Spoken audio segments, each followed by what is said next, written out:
So yesterday we did an episode about satay and people loved it. A bunch of you wrote in asking to do another sort of grilled Asian recipe. So Grilling Week continues and we're going to look at another grilled Asian dish. Today's sponsor is Artisan Snacks, and you can check them out online at artisansnacks.com. Artisan Snacks makes a beef jerky that is bulgogi flavored called gogi. Basically, it's a family recipe that has been passed down for a number of generations that was refined and then applied to beef jerky. So the traditional dish that we'll talk about in this episode is brought into a portable to-go pouch that's only the highest quality, most delicious tasting beef jerky, but bulgogi flavored.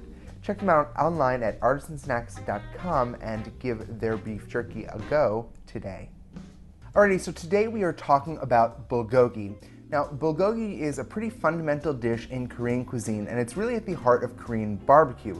Basically, it is a dish that consists of thinly cut strips of meat that are cooked over an open fire. Actually, the word bulgogi translates in Korean to fire meat.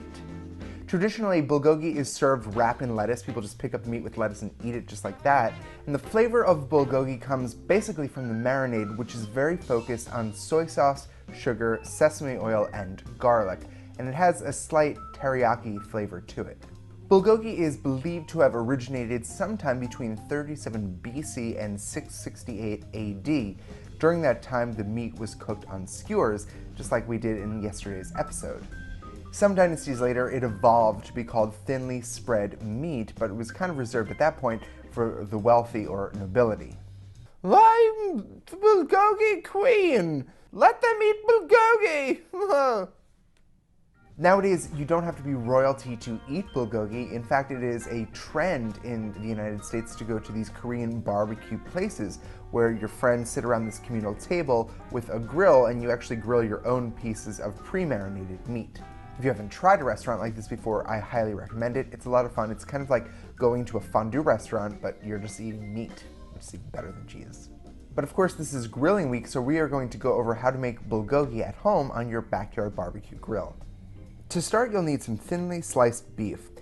I went to the Japanese grocery store and bought some pre-cut, very thinly sliced beef. If you don't have a Japanese grocery store that has beef prepared like this, you can prepare it yourself. Use something like top round, a very thin knife, and make very thin, paper-thin slices of the meat. A lot of nicer butchers will actually just run it through their meat slicer for you, which is another option. Place your meat into a large non-reactive bowl. In another bowl, combine a half a cup of soy sauce, a half a cup of water, a fourth of a cup of brown sugar, 2 tablespoons of toasted sesame seeds, a tablespoon of sake, 1 tablespoon of minced up scallion, a teaspoon of minced garlic, and a teaspoon of minced ginger. Finally, add a teaspoon of sesame oil and stir until the sugar has dissolved. Pour the mixture over the meat and set it aside to marinate at room temperature for about an hour, stirring it occasionally. When you're ready to cook, prepare your charcoal or tabletop grill. When it gets nice and hot, remove the meat from the marinade and discard the marinade. Grill the meat until it's nicely browned for about 2 to 3 minutes on each side. You can serve with some miso, hot peppers, lettuce leaves, garlic. It's really up to you. It's also really nice to have this with a side of rice, and it's also nice to let your guests just use their fingers, take some lettuce, pick it up, and eat it just as you would a potato chip or anything else you just pop into your mouth. Tune in tomorrow for another What's This Food? Check out our sponsor, artisansnacks.com, makers of gogi. And if you have something you want me to cover, you can post it in the comments below. Be sure to join our Facebook community at danieldelaney.com/Facebook. I'll see you there. Let them eat bulgogi! Like let them eat cake? Yeah.